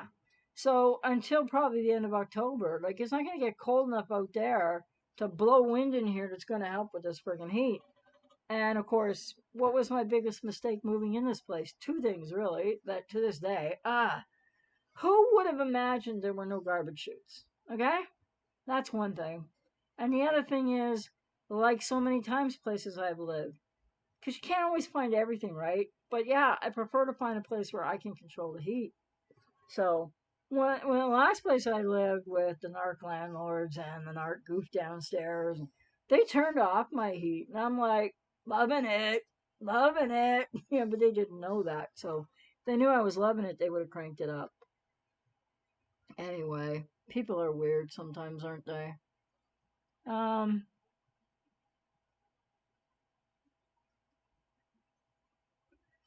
well, Wheels, I think anger has many levels to it, and it's an important emotion. It's a healthy emotion. And then it's how you work through that and what you do with that. That's so important because anger can get people into action, but also anger is always, on the other side of anger or rage is loss. So one of the things I learned a lot of years ago, and to this day, it gets a little embarrassing sometimes. I don't get angry that often, but if I get angry, what's that look like? I cry. Seriously. Because what anger is, there's more to it than this, but what anger often is as a healthy emotion isn't going to express itself in the most healthy way because it protects us from our emotions, and we need to get under the anger to the emotions. So I worked really hard on that in my recovery 30 plus years ago, to the point where now if I get angry, I just start tearing up. It's kind of like when somebody's screaming at you, well, as that person was last night, started screaming at me after they got really ridiculous with my partner, at which point I called an end to it, and that was like, yeah, I was starting to feel myself tear up because I don't want to yell back. I don't want to engage that. So, um, but it's healthy to feel anger, but you have to get under that anger. But anger is protective. So it takes time to break down those defenses. And you're still in an environment where you need some of those defenses to be able to really get to the pain and the grieving. And what really is a change agent aspect of the core of these journeys, which is really unaddressed grief and grieving it and moving it through and moving it out and making room for so much more, for the positive, for knowing yourself better, for self partnering, etc. Hey there, Darius. You just came to say hi and thanks for the live stream. You're welcome. It's a pity I need to go. Um, but tomorrow, AJ, Mahari, and coffee for sure. Oh, you're sweet. And I hope, it's helpful to you. And you can always watch this back. Um, oh, you're very welcome, Franny B. Cranny. And, oh, hey there, Elle. You always kind of come in near the end there. Yeah, your timing is impeccable for you, right? Everybody's got their own stuff going on and that kind of thing. So, but yeah, I just think that, I want to introduce a lot of other things. I'm not introducing them to the world. Other people talk about them, right? But on the channel here and self partnering. And, yeah, there's a lot of departures I think I'm going to be taking in my work. Um, Hopefully not in any drastic way, but people with codependency, there's enough channels out there where you can go and hear more and more. I'm going to still have to do some of those videos, right? Or explaining BPD, or maybe do some more narcissistic personality disorder people, etc. But when people are consuming those videos, what I'd like you to think about when you're consuming those videos, because I know I've done a few on different things recently that aren't well watched. That's fine. Like I don't have big numbers anyways. But what it tells me is a lot of people with codependency are more interested in the next video about what's wrong with the narcissist, what's wrong with the borderline, than a lot of people still are wanting to know, hey, what about myself here? What I got to see myself in the mirror here for a minute without always focusing on the cluster B. So to that end, I try. Whether people watch the videos or not, that's neither here nor there. And the main thing is, in client work, that's where I can really make a difference with people because I know who I'm dealing with. I know what's happening for them and the process, etc. So it's different. Everything's more broad stroked in general on YouTube. Now my voice is going kooky.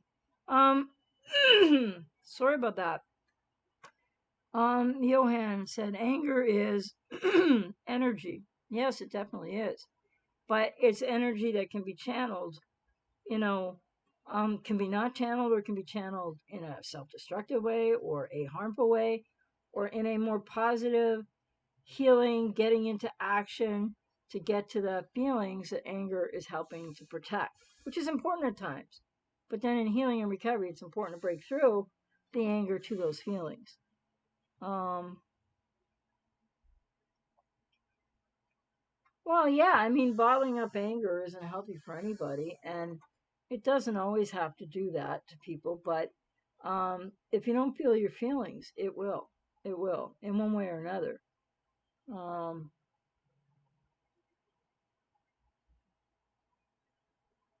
well, I hear you there, Wheels, and I think that, being in the environment still is not helping you at all, unfortunately.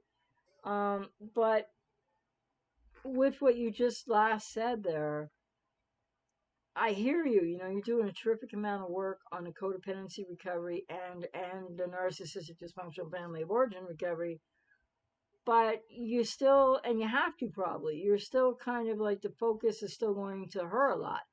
But then again, you can't just let down your guard and not pay attention to what she's up to. That's for sure. Oh, thank you for that, Give Me Truth. Shadow Moses, anger is a strong emotion. I cry too when I get angry. Well, it's really healthy. That's really healthy. Um, it can be a little annoying in some circumstances though when you really just don't want to cry, but um, better than screaming back at somebody, right? Because like I don't know, but I'm over that in my life. Especially when it comes, you said from a world of hurt, but that quote crying unquote can also control the anger to turning to hurtful actions. Does that make sense? Yes, because anger creates so much feeling often. If people aren't dealing with the feelings under the anger, or even if you're in touch with some, but if you're not sort of in a place of really skill building around that, and then impulsivity, anger, even for people that aren't that impulsive generally, anger can present a situation where your levels to tolerate things and your ability to not be impulsive can be compromised. And so, yes, that can really affect people to then react and or act out, but in reaction, be hurtful back to someone, right? And so that happens. But what people want to do if that happens and when that happens is you want to then get into a healing recovery process. You want to work with that aspect of that too, so that you can self partner with that, so that you can look at the emotions, so that you can learn more emotional self control and have more agency to not be drawn in by what really hurts that somebody else is hurting you with, right? So that's where I'm trying to say that it all comes down to, who's ever being cruel, mean, and ridiculous, cluster B, whatever, there's no excuse for that, and they're responsible for what they do. I'm gonna kill these two flies when I'm done here, right quick. The other thing is that we have to realize that we need to self partner in what we're feeling so that we're not just reacting, because the reaction to what other people are doing, saying, how they're hurting is because, well, we hurt, but also we are being too knee jerk about, yeah, what they're doing is irresponsible, and it's their responsibility. But we need to take more personal responsibility to take care of self and to not let that override where we need to be for ourselves. But that's part of healing and recovery, and it's difficult. Um, oh,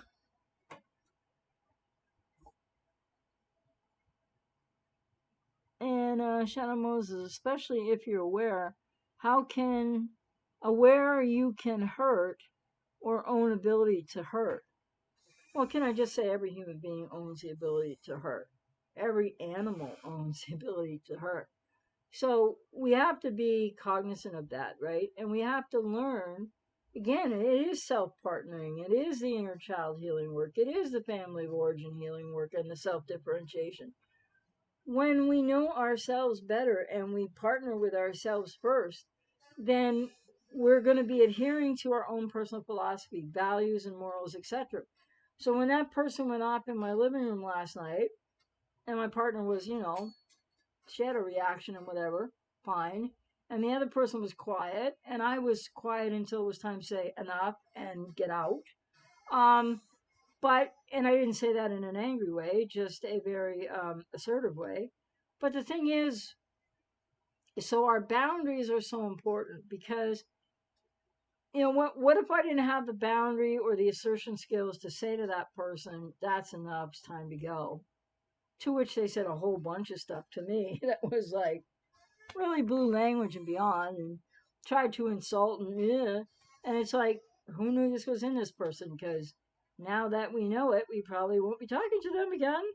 But the point is, it's like, I didn't want to meet that person where they were, because why do I have to? That's their stuff.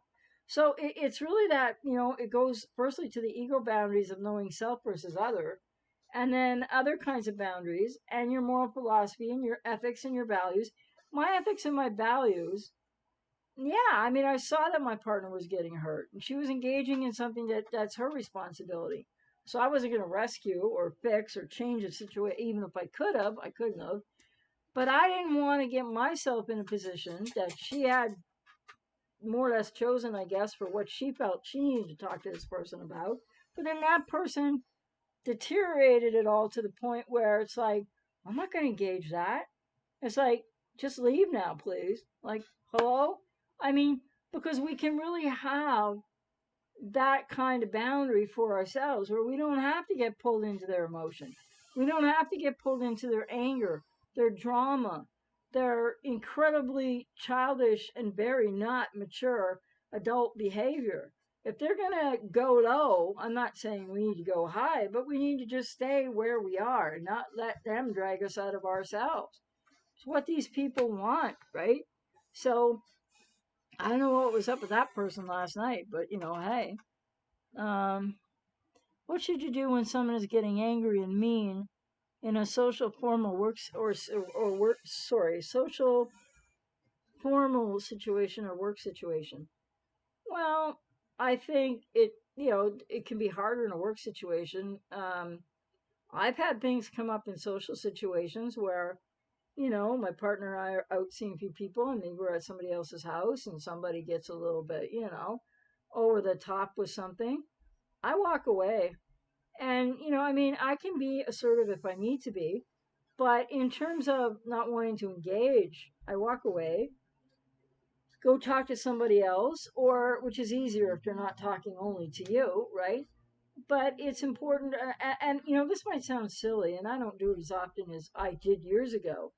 But washrooms, people think, well, I just go to the washroom, but I have to go to the washroom. No, washroom's a great break from somebody who's acting incredibly childish and then some.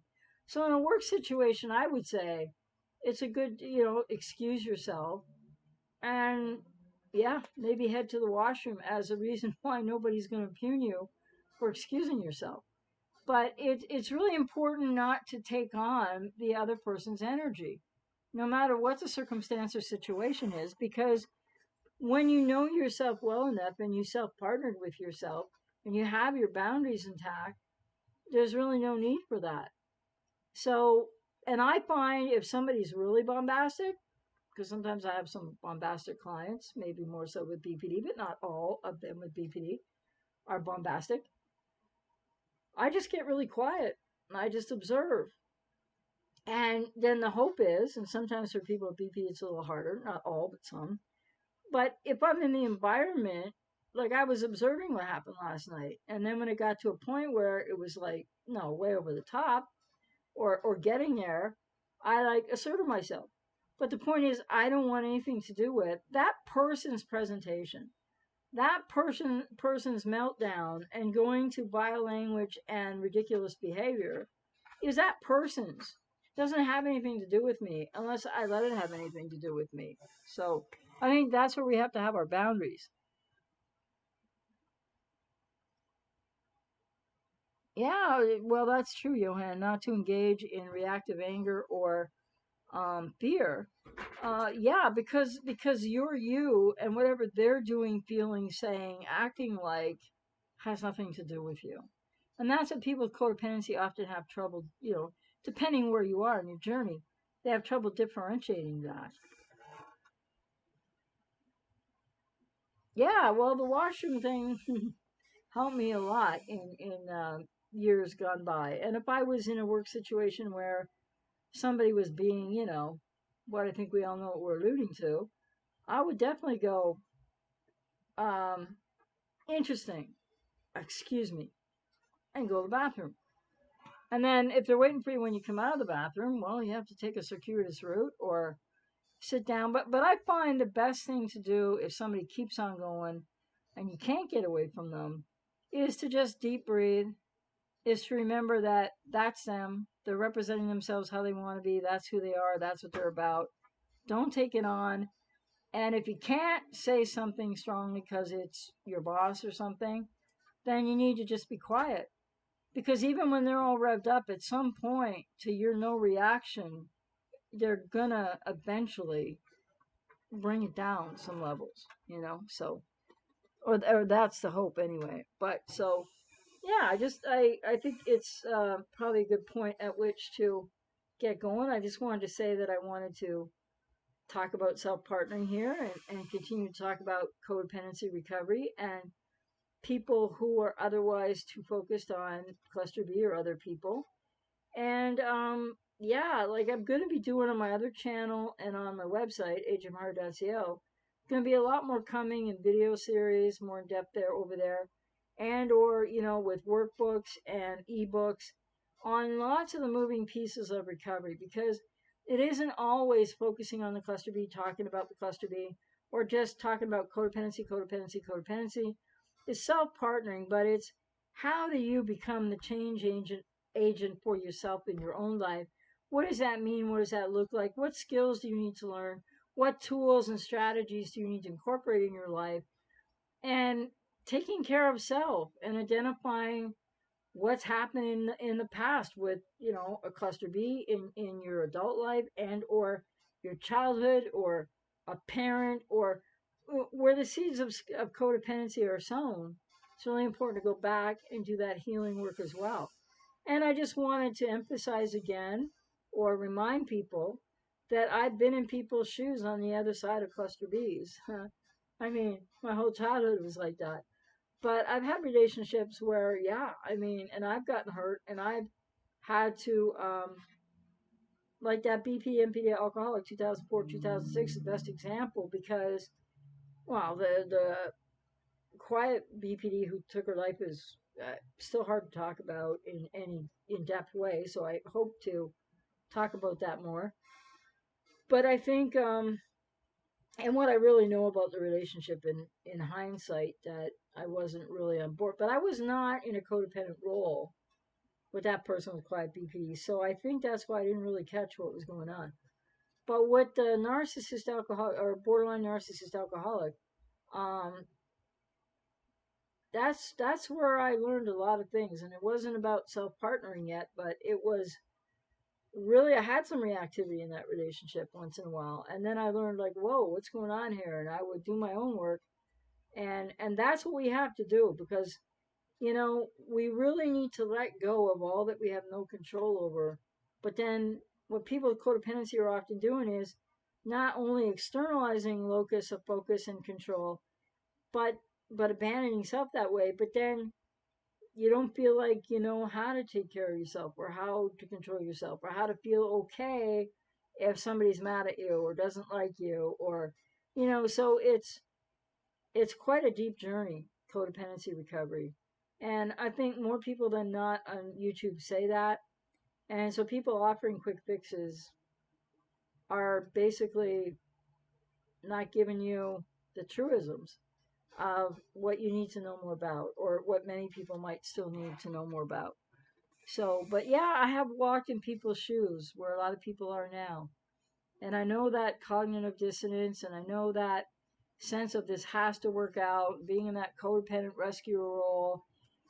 And it's so compelling. And yet, what I know from the relationship with the BPD NPD alcoholic from 2004 2006, and a little bit of friendship, quote, attempts at, into 2007, is that yes, I would see where I wasn't actively triggered. It wasn't about me. I was recovered from BPD, etc., etc.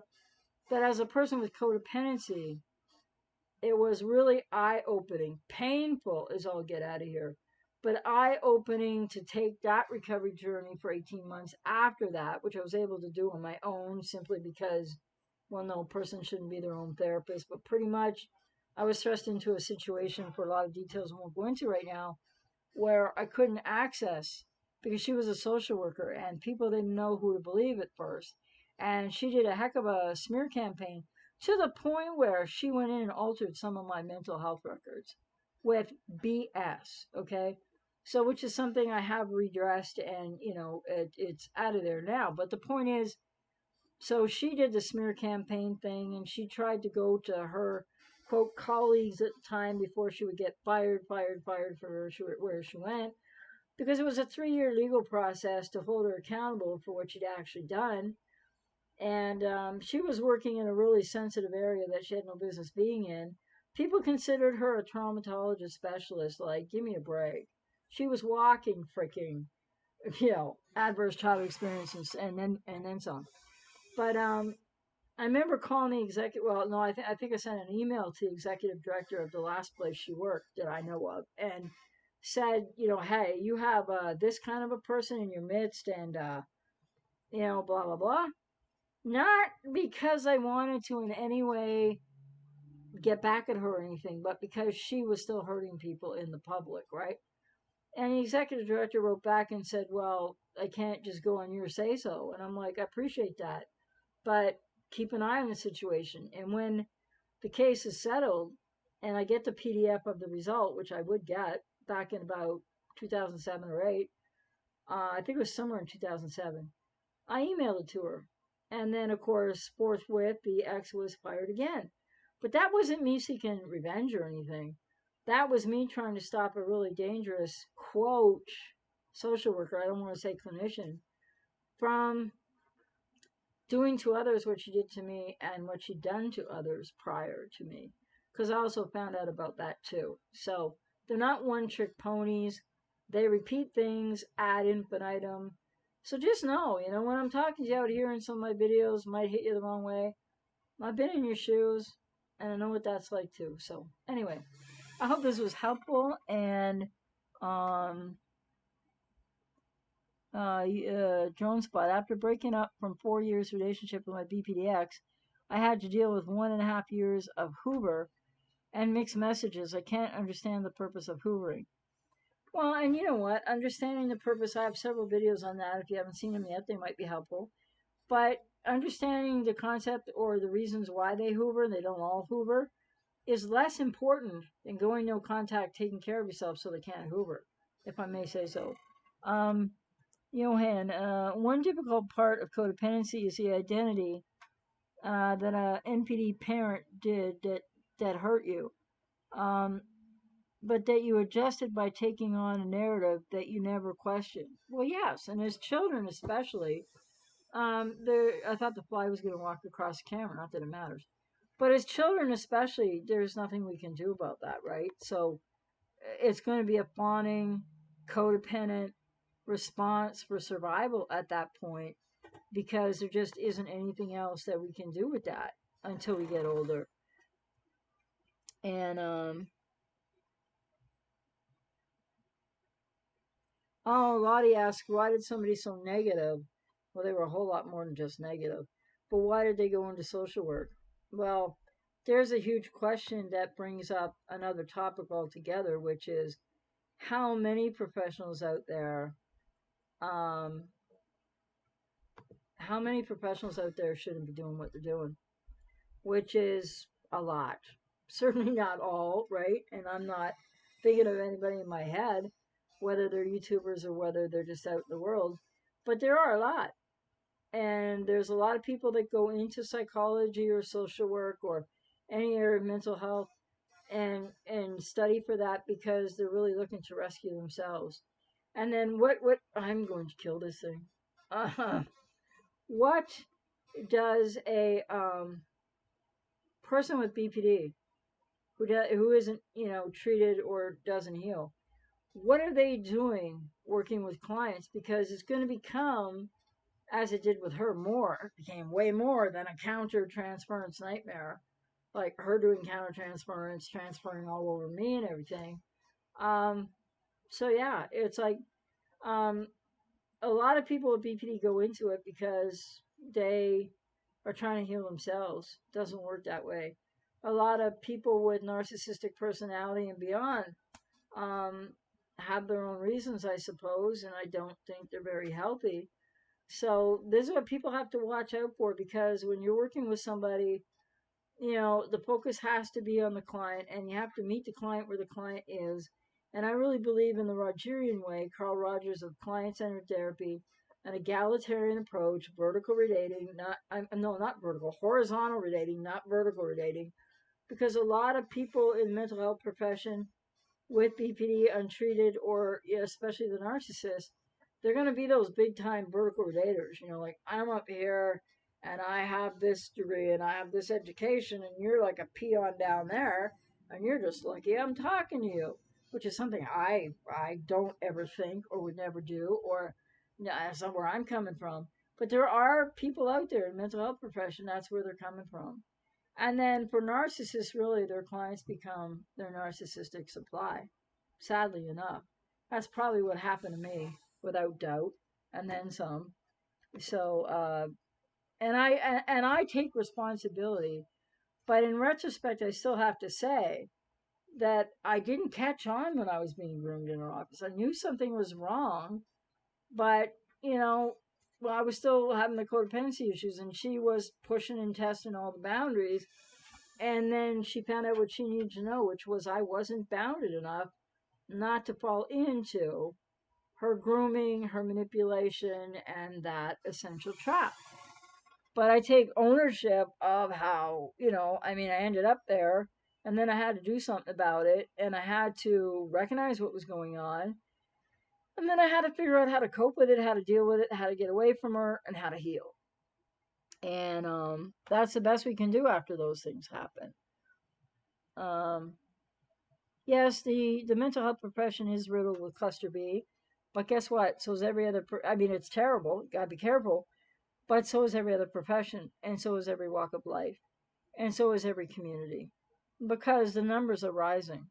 Sadly enough, Lottie, she sounds so clever to change your medical records. How many others? Yes, AJ, it's frightening to think about. People encounter it every day. People get rewounded, and it's terrible. So people have to be really careful. And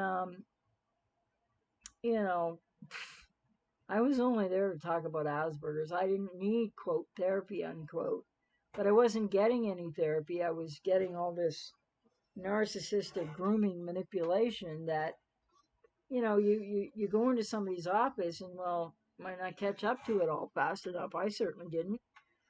Um, I didn't even catch up to that day when we talked out in the street that Sunday. She's like, I hope you wouldn't ever hurt me because I really value my career. I didn't even know, like, believe it or not, I wasn't on board. Like, I wasn't hearing what she was saying from the framework she was saying it. I'm like, yeah, okay. I was like, I don't know what was happening for me back then. Joe, my ex thinks she's a therapist, denying her diagnosis and giving it to me. I'd smile, but it's heartbreaking. She messaged me today. Oh, you still in contact? Oh no. Okay, no judgment. Saying I still want to know you. Well, goody for her. Like, how's that gonna help you? Um, I hope you don't go away forever. Yeah, but she left you. I know, I know. Because it is all about, in the object relation sense, that everybody is object other, wounding, well, in idealization, good mommy or good, parent never had in a lot of cases, and in devaluation, representation of bad or wounding parents. So, but what she did there takes audacity, right? So I hope for your sake you'll consider the no contact, because why even have that on your map? Why even have to deal with that? So that's the other thing about codependency, and it's a process for everybody, and everybody is wherever they are. But sooner rather than later, what people with codependency really need to do um, is that full no contact, and even in families. I mean, I'm working with a lot of people right now with family members, etc. And it's like, and if there's a child involved in relationships, it's not always going to be no contact, but it has to be extremely low contact. And with family members, often, sometimes it has to be no contact with a family member. But the point is, you really have to do the self part and get into healing recovery for the codependency and that wounded inner child inside of you. That's why you keep on, wanting to hear from them or not being able to go no contact. And it's all about not putting yourself first. So that's the important thing to know about it. But I don't make that statement in any judgmental way. I just want to keep reinforcing that.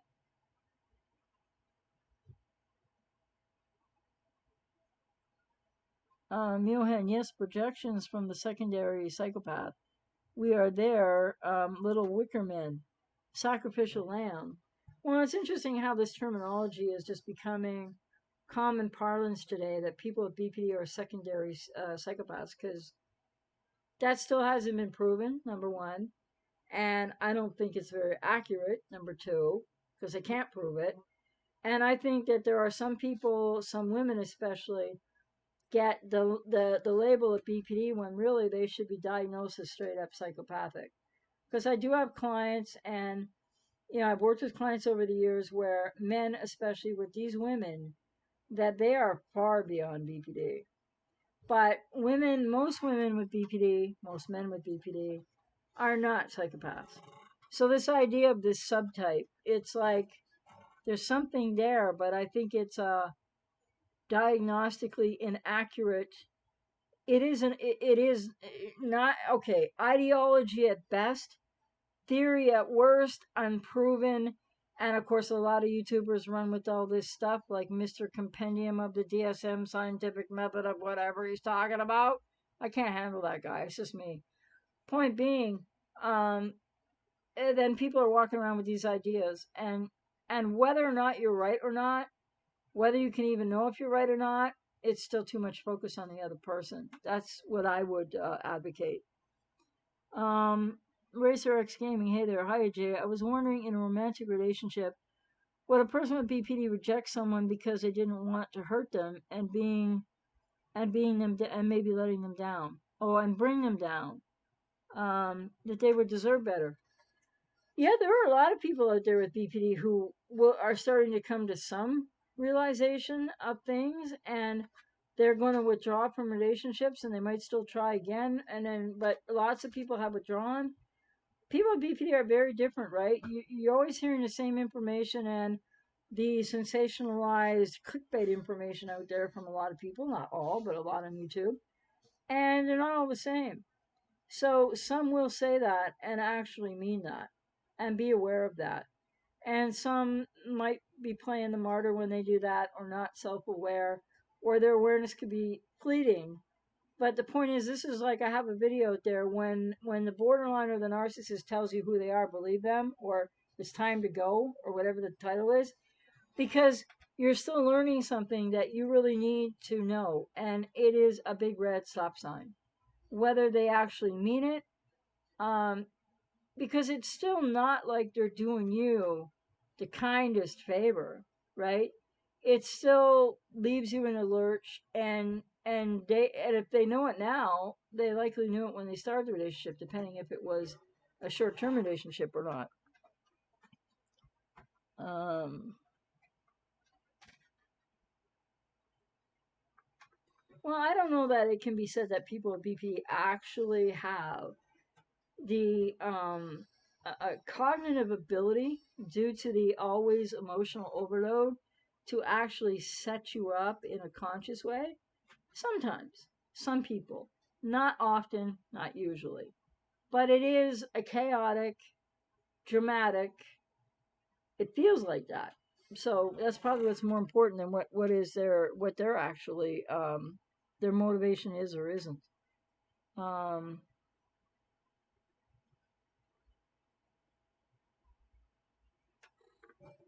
oh, I don't know, Lottie. It does feel good to be kind. And I don't know why. You said, I wonder why intelligent people. Well, a lot of people aren't intelligent, first of all. They might be intellectually intelligent, but so many people are not emotionally intelligent and they haven't adulted at all yet. So they don't know how to be kind. Because again, it's like people with codependency are being unkind to themselves more than they realize by giving and rescuing and enabling and all this stuff to the cluster B.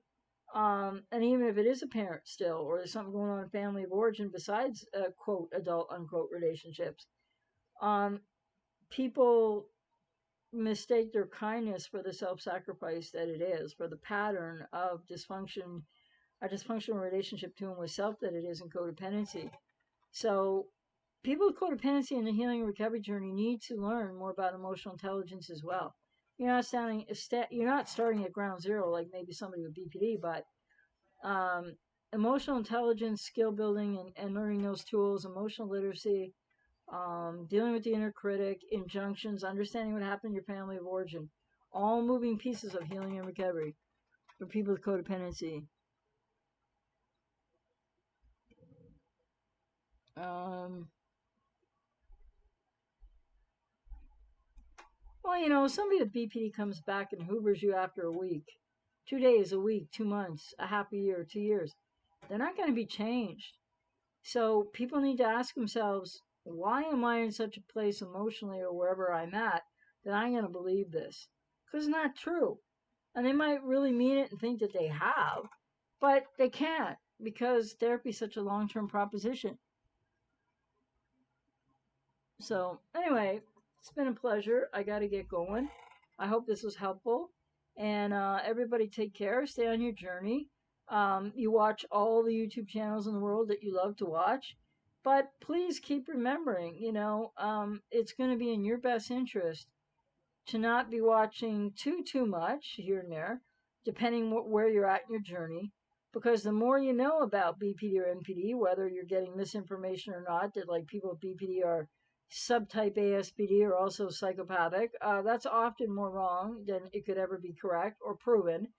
But so you need to think about that, and you also need to think about all the time spent watching these kind of videos, which I do too, versus watching videos that could really help you. So I'm going to try to do more of those, even if hardly anybody watches them, because I think it's way more important than going on and on about the cluster B. So but when I work with clients, I do both, right? So um, I'm happy to answer questions in that regard, but um, hey, I was going to say I've been doing a little sleuthing around. No, actually, just interesting to go look at other channels and see how many names I recognize. And that's okay. People watch other channels, I get it. But you need to really start thinking about how much are you watching? How much does that mean you're focusing on, like these particular type of videos, especially the ones vilifying the borderline, vilifying the narcissist? How much of that focus is taken away from your work on focusing on yourself, self partnering, getting into a healing and recovery journey? So everybody has to make up their own mind about that, right? Everybody's where everybody is. Oh, you're really welcome, Lottie. And yeah, you take care too, Shadow Moses. Um, yeah, everybody take care. And Johan said, wish everybody a day without stress and fear. Well, guess what? When you start self partnering, when you focus in the most appropriate place, when you're being mindful to the moment in your own life, it's at your fingertips. It's waiting for you. I don't just mean you, literally, everybody. Yeah, take care. I look forward to next time. And well, yeah, Lottie, that's probably a subject for another day. But um, it's really not that hard to distinguish between harmful speech and free speech. And maybe harder to always define the boundaries between the two. But we're living in a crazy world right now, so that's all up for grabs, really. So why people need to get into a healthy, functional relationship with and to self partner, do the healing and recovery from codependency, stop focusing on the cluster Bs and their other people of the world, and do the family of origin healing because you need to go forth in your life, especially in the times in which we live, with knowing who you are and knowing what you value and knowing what your limits and your boundaries are. So everybody take care. And that's it for me here.